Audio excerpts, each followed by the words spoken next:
Calculer la valeur manquante.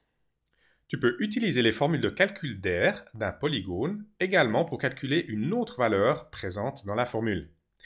Par exemple, dans ce parallélogramme, si tu connais la valeur pour la hauteur et pour l'air, mais pas celle de la base, tu peux calculer la valeur de la base en utilisant les opérations inverses.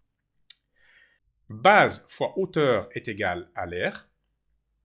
Donc, en utilisant l'opération inverse, l'air divisé par la hauteur est égal à la base.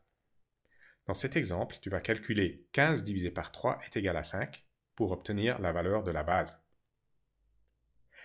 Si c'est la valeur pour la hauteur qui est recherchée, tu vas d'abord appliquer la règle de la commutativité. Base fois hauteur est égal à hauteur fois base. Et ensuite, tu vas utiliser l'opération inverse.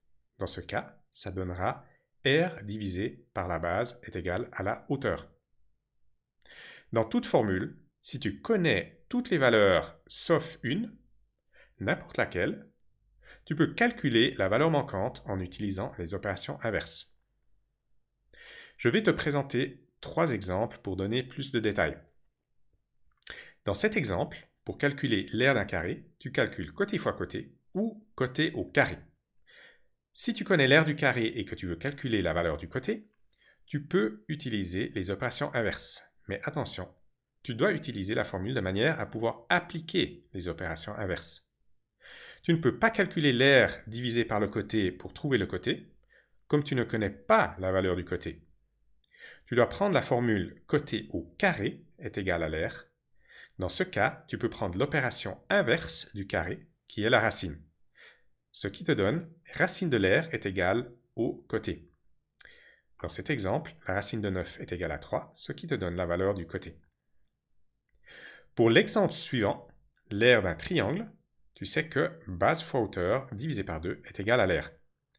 Si tu connais la valeur pour la hauteur et l'aire, tu peux calculer la valeur pour la base. Pour simplifier la visualisation, je vais écrire la formule sur une ligne. Base fois hauteur divisé par 2 est égal à l'aire. Pour trouver la valeur de la base, tu vas utiliser les opérations inverses 2 fois. Base fois hauteur divisé par 2 est égal à l'aire.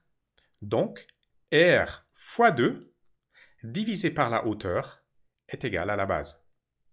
Dans cet exemple, 10 fois 2 divisé par 4 est égal à 5, ce qui te donne la valeur pour la base. Selon la formule, tu appliqueras les opérations inverses plusieurs fois pour arriver à la valeur manquante.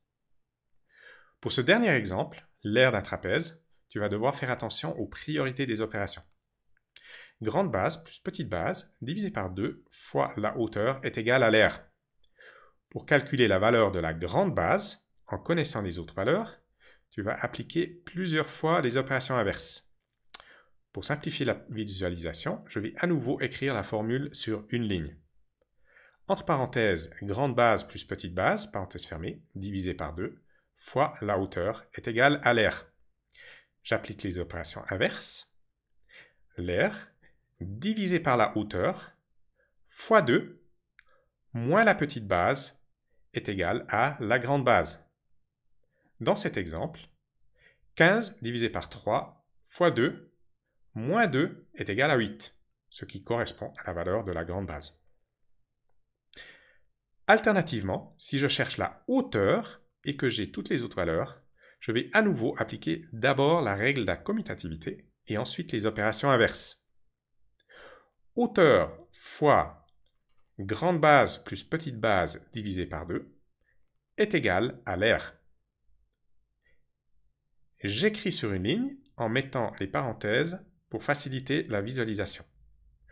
Hauteur fois, entre parenthèses, grande base plus petite base, parenthèse fermée, divisé par 2 est égal à l'aire. En appliquant les opérations inverses, j'obtiens l'aire fois 2 divisé par, entre parenthèses, grande base plus petite base, parenthèse fermée, est égal à la hauteur.